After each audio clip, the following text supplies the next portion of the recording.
Hey, thanks for joining Sales with Suli, a mom of three who spent the last 12 summers knocking doors.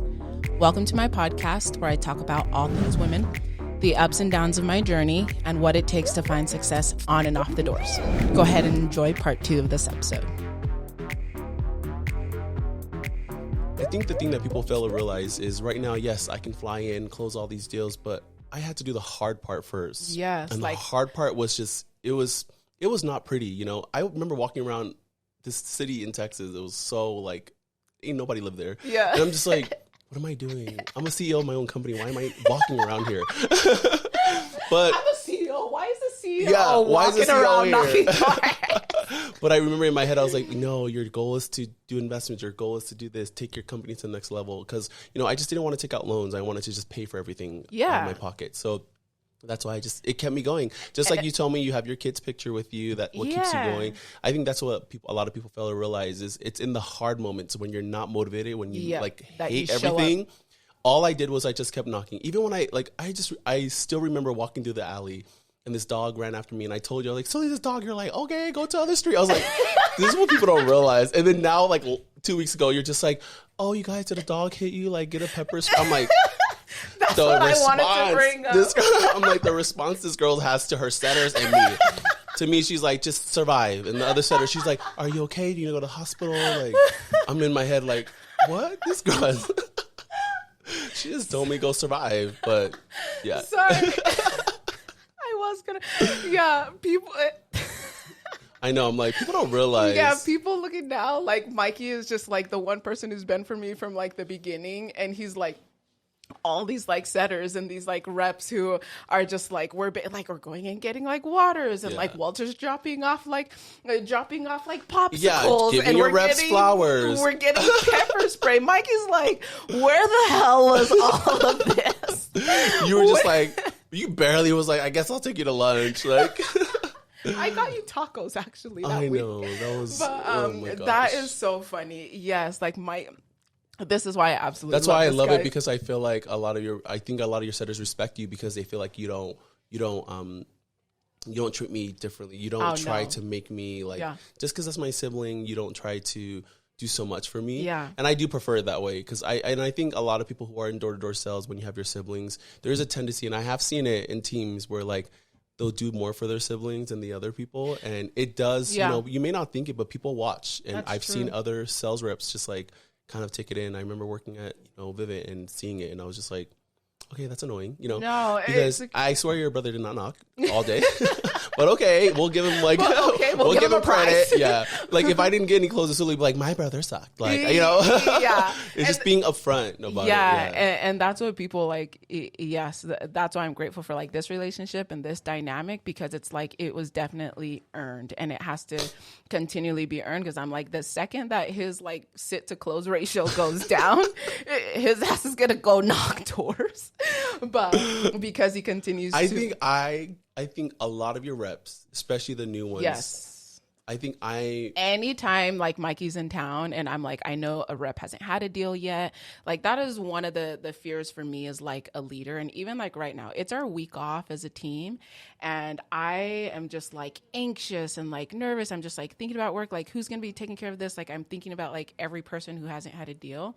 But when Mikey's around, it's just kind of like if someone hasn't had a deal or if it's someone's first time, like I don't feel the need to go out and have to like close their deals. Like I can do like the things that I enjoy, which is knocking doors with my reps, which is having one-on-ones and being able to help them focus on their strengths. And so Mikey's typically will be the first one to go and give, that person their first deal, or, if they hadn't had one in a while. And they remember it. Like, I still like several of them. Yeah. They'll always tell me, remember when you closed my first deal? And I was like, oh my gosh, I did.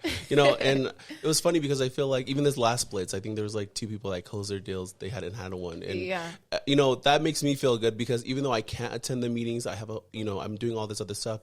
I feel like I can contribute to the team by providing that. Yeah. And then you can take over for the rest. Like, okay, you got your first deal. Now you can step it up. Like you go to your team and you're able to like take over from there. So I feel like that's my little contribution to the team. Of course, building relationships and all this other stuff, and then running your social media accounts, which you got a lot of recruits from. So. That's what I was going to say. So that's what I was going to say earlier. It's just the simple fact that I was never really good at social media. Like, and people already know that like my grammar sucks and I don't really care. Like, I just kind of, I'm really good at one thing and one thing only. And that's like closing deals, like period. Everything else, it's just like, I need someone to be able to help manage. But, I bring that up because there are going to be siblings who are going to just have like a ton of strengths. And I knew what some of my weaknesses were, and I knew that I wanted to like grow. And if I was going to be transitioning somewhere, I wanted to make it the best possible transition. So being able to have Mikey kind of take over the account and kind of like make it fun and do things, it did have a lot of traction. And a lot of people ask me like, how do you recruit? How do you do these things? And I am so upfront that I am the worst recruiter on this planet. It's why I never did well with running teams at my pest company, is because I never enjoyed running teams. I never enjoyed like recruiting or anything like that. But through social media, it's just become super organic where, you know, people are watching my life or just like asking questions, and then you know, and then they'll reach out. And so over the last 2 years, that's exactly like what happened. It was through social media that, you know, our team had grown, that I had grown from, you know, having 0 recruits to multiple teams 2 years in a row, having to redo an entire team like this year. And it definitely stemmed from social media for sure. Like our, you know, teams like revenue over 6 million, you know, last year being the top team in the company, and myself being one of the top closers in the state for sure. You went in late, you know. And I went in late for sure. And it definitely stems from, you know, people just watching my journey through social media from day one. And then I basically had, you know, lost a lot of reps from like last year and a lot of different dynamics. And I wasn't concerned, like just this whole abundant mentality and being able to focus on like what your strengths are, which are social media, and then taking the account. And it's just like, hey, like this is another year. Like there are other people who, you know, who have heard your story and want to be around, and they've just like loved it. So I think because of that dynamic of you knowing like what my strengths are, which is like, hey, like managing and taking care of these things and doing, well, my strength is not managing because I don't like managing. Yeah, I was like, but I just kind of just like show up. And so I think because of some of like our strengths and the simple fact of like, okay, Mikey does great with social media. He's a CEO on this, like, let me like stay in my lane. And then it's like, when it comes to like solar and like the company and whatnot, it's like, hey, Mikey, you have to be in your lane. Yeah. And I think being able to have that honest, like communication with like your family, especially if they're high strung, like Mikey and I are, like, we are both bougie in our own ways. Mikey more than me for sure. And you're still bougie though. But just like the simple fact of being able to have those like open communications and being able to focus on each other's strengths is what I've been able to see that has still created a healthy relationship and a healthy dynamic. But I know that I wouldn't be growing as a team if it wasn't for you. And I know that your company wouldn't be growing or scaling the way that you want to if it wasn't for the fact that I'm, you know, helping you with like deals and things like that. And so Suli also does refer clients to me that has helped us grow too. Even I'm not even talking about that. I'm just talking about the money you make at solar to go and do that. But yes, I do. Yeah, you do. I'm only talking about the money you make to go. But yeah. Yeah, even this production company, we're using them for my stuff too. So it's really been really good. But I also think, you know, when it comes down to that, like everything you just said, like running, I also think our dynamic is so different because both of us have so much going on. And like, you know, people always ask me, okay, like this last week, my friend's like, you are opening a bar in Texas. You are doing solar, you're running this 7-figure social media company, then you have your baby shower that you're planning for your sister, you just got back from London, like I just get all these things, and in my head I always tell people the thing I hate most is when people say or I don't hate, but like is when they say I'm so busy, and then it's like but they make it like their identity. And I'm looking at them like, okay, you just have 2 things that you're doing, but I don't say it. But in my head I've learned from some big people that are like some important people in the world, and they always say, you know, never ever say you're so busy to the point where it becomes a burden, or you're trying to portray to these people that you have a huge life, because you won't ever hear these millionaires and billionaires say I'm so busy. No, these people, you know, people always ask me, how are you doing all this thing? I'm like, I love it. Like, I'm hanging out with my friends, and then 1 hour later, I'm making a proposal for EcoSocial, yes. And then, like, I'm booking my hotel to go to that city that we knock in. Yeah. And then, like, all this, I'm trying to keep it all good. But I also think at the end of the day, it comes down to it where owning a business and knocking doors is so hard. Like, I don't think people realize how hard that is for me. Yeah. But I make it work. And I think that's the thing with life is people just, when things get hard or they're just like, I can't do it. And, you know, I think that's why I struggle a lot with a lot of reps in door-to-door is because when things get hard, they're just like, they'll make it's an too excuse. hard. Yeah, and I'm just like, okay, like, you guys, you just told me last week that you want a BMW, you know? It's not going to come by you just walking around. By you wishing it, by you like just thinking you got to go in and just knock on the door and just go. And I think that's another thing is people don't realize the power of knocking, you know?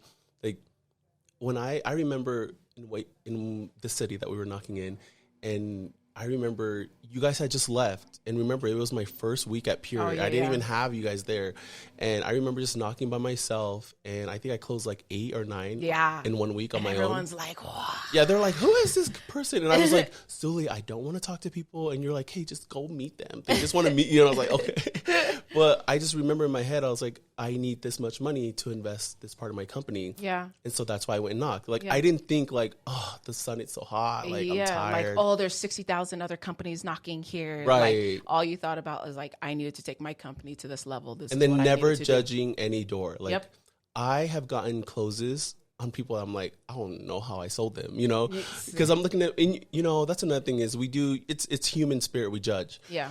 But I remember this one house, it was like torn up. I'm like, there's like 20 kids in it.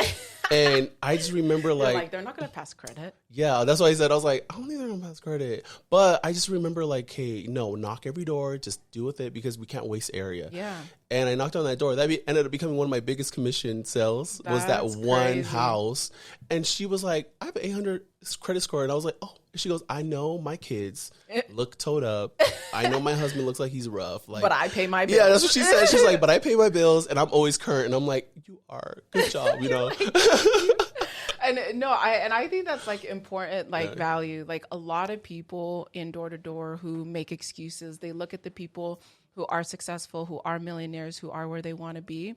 And I literally, like, just in a row, brought 3 millionaires like in here and had like podcast episode after episode. And what's important to us, we will make time for. Like, I'm looking at these people who are running multi-million-dollar businesses and doing all these things. And I simply ask them, hey, can I have like 30 minutes of your time, you know, to be able to come and do like X, Y, Z. Like, getting to that stage of wealth is just a different mindset, that there is just no such thing as an excuse. There isn't. And so when we're coming from a mindset of like, we're broke, we're scarce, like shit is hard, like I don't want to like knock doors, we're going to continue to stay there. Yep. And then you look at people where you want to be, and it's just like, oh, it's so easy for them, like, oh, it's this, not remembering that our shit stunk too. That we basically were back there, we were grinding, we were doing like all those different things, and it's just like, but all they see is our success. They're like, oh, Suli's just making like all this money, it's just so easy, she's just going to this, she's just going to that. Girl, I wish. Yeah. I wish. If I can tell you the last time I had 8 hours of sleep, like I would switch shoes with you right now just to be able to have sleep. And so the simple fact of like where you're at, and it's just like, if it's important to you, like, you're going to make it happen. And what's important to you is like, I need to go and invest. So yes, I'm going to go and knock doors, and I'm going to go and do these things. Okay. My sister's baby shower is important. So I'm going to make sure that I'm going to go and do these things.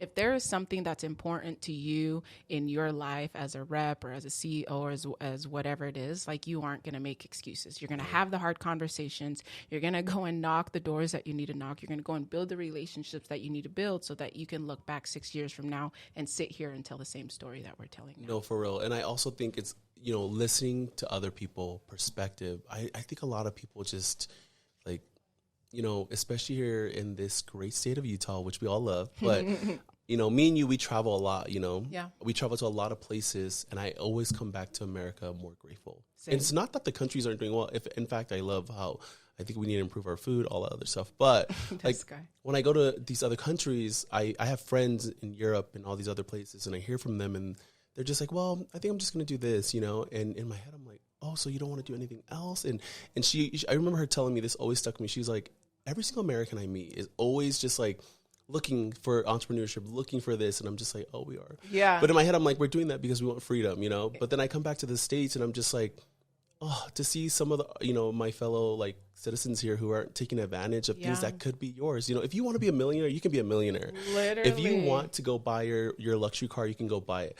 And, you know, I am not the biggest waving USA flag. Don't get me wrong, okay? Like, I am not like that. But there are so many immigrants who are like, we are fuss and spoiled brats. Like, we are. To be able to go make thousands of dollars in one day by freaking knocking doors, like, come on. And, you know, and that's why it's funny when I listen to people talk about that, I always tell them, you know, at the end of the day, you just got to go learn from other people's lives. I sat at this dinner table in Germany with 15 people from all different countries, and it was really cool. I was sitting there, and they're just like, you're American, but like, what's your background? I'm like, I'm Tongan. I felt so proud to like talk to these people from Denmark or Scotland or Russia and tell them like, yeah, this is what I do. And it was just crazy because all of them were just like, wait, you're a CEO? It's like foreign to them. And in my head, I was like, I have like 20 friends that are CEOs. You know, it's not that foreign.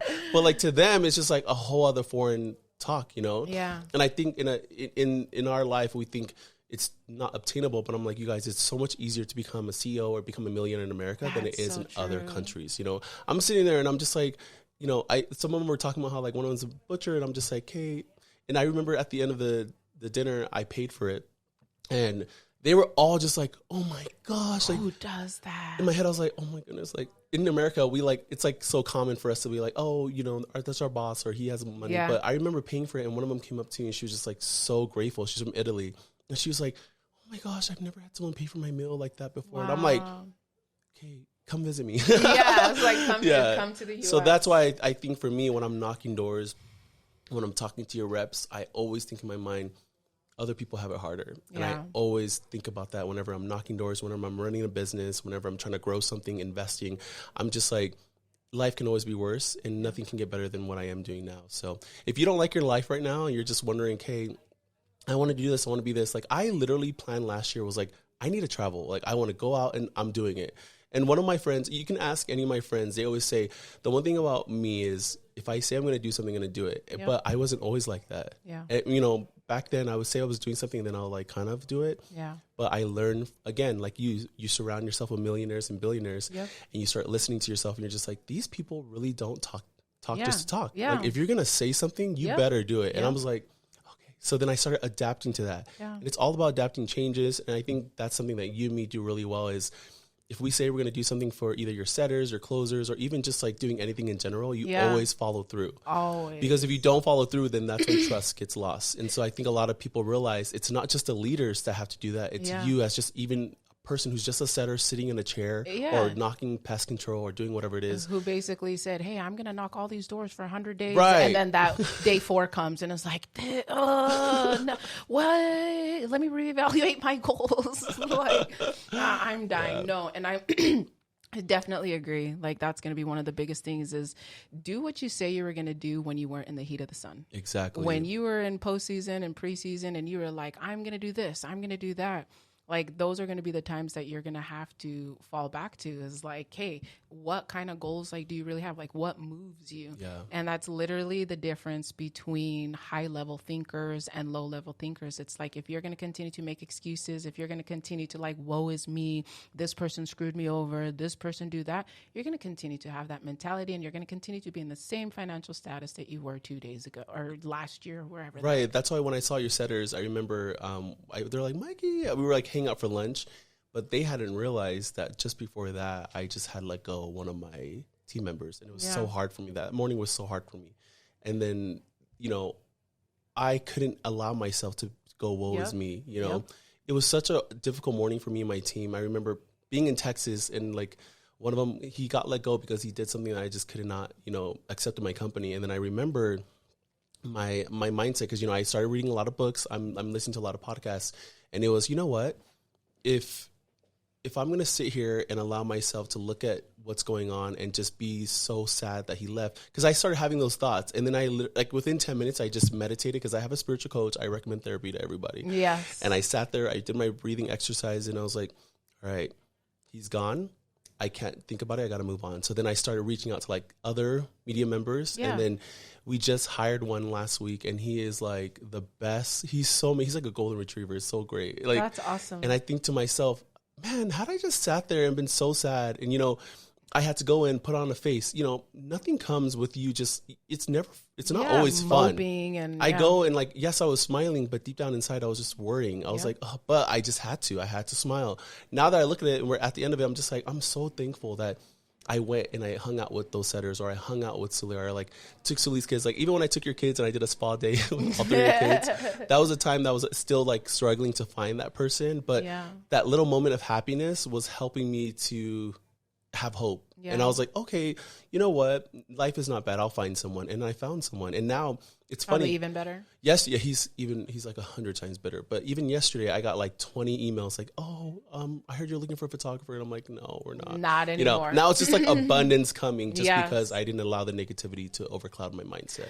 And I love that. Common theme that people will see between Mikey and I, especially like in the space, on the doors and off the doors. If we're gonna say we're gonna do something, we just do it. Yeah. And it's basically like, if you want to change something, like, you are not a dang tree. Like, get up and freaking move. Like, it is so much easier to be a CEO here of your own life than it is like anywhere else. And so, for those of you guys who think that our life came easy, who don't see like some of the struggles and the things that we have gone through over like the last 10, 15 years of being in door to door, at least for me, and getting to where we are now, it's not easy. Like, it doesn't come easy for anyone who's on, our side of the block, but it's doable. We are here to say that anyone can achieve and attain anything that their heart desires. Just put the excuses aside. Those relationships, decide to have the hard conversations now. Those goals, decide to write out what you're going to be doing on a regular basis. This episode I had it all written out. We were going to be going a whole new different thing, but I'm like, okay, like, we'll take it this direction. But before I do get off, I want to make sure that Mikey knows that I do appreciate you. Like, I know that, like, myself over like the last 2 years, I couldn't have done a lot of things without you, like, for sure. Like, you're the one consistent person for me since I've transitioned from pest control to solar. And you hear a lot more of my drama than, most people, even in leadership and things like that. And I feel like, because you are a good listener and I'm able to like hear some of the things that you are, that I think that we are like the one constant in like the last 2 years as far as like our growth in a lot of different ways. And so I just want you to know that I appreciate you. Thanks, sis. I want to end by saying too, me and you also understand each other's difficulty of growing up. There's a lot of personal things that we both have gone through that I understand what you've done. You've understand what I've done. And I think having that background too, while selling together, has helped us. I'm like, I need to be a little bit understanding because I know Suli's going through this. And I think if anyone's working with their siblings, or if you want to work with your siblings, you must and always understand like what's going on behind the scenes, how they're feeling, what they're doing. And it's so important. And so I know you're thankful for me, but I'm so thankful for you because I've been able to fast track so much that I wanted to do in my life because of this opportunity. And I thought I was never going to go into door-to-door. I was like, I left that life, but I'm just so grateful that you are still the top female rep in the country. Any door-to-door, I will always say that to everybody. And then, but also you always keep your head straight, and the humility and the charity that you have for every single person around you. I don't think people understand that Suli has just evolved into a totally different person. And it baffles my mind that your setters never knew you like even 10 years ago. And I'm just like, y'all don't want to know her. But that's life, And I think, like you said earlier, things can change. Relationships can change. You can be a better person. You can be a better leader. You can be a better, rep. Whatever you want to do. I've seen it in my sister. And I remember, I hear from everybody, if Suli can change, anyone can change. And I'm just like, she's changed for the better. And I also seen it in your family. Like, everything has been so much better since you made this transition. So I love you too, sis. Not with the fuss and tears. For those of you guys looking for anyone to manage your social media, basically those of you guys who are willing to pay, definitely hit up Mikey. Give us your IG handle, your company IG handle, and how can people get a hold of you? Yes, they can get a hold of me at Ika_social. You can go to our Instagram, message us. I have an entire team that can help you, and Suli knows them very well, but they all love Suli. My one rule of thumb, I'm like, you can't be doing anyone in the same business that I'm at. Other than that, do whatever. So if you're in the same industry I am, don't reach out. Yeah, Suli's like, hey, everybody else though. But anyways, you guys are awesome. I'll see you guys in the next one. Thanks for taking the time to tune in. If I've added any kind of value to your thoughts on knocking doors, please share this podcast with another female rep.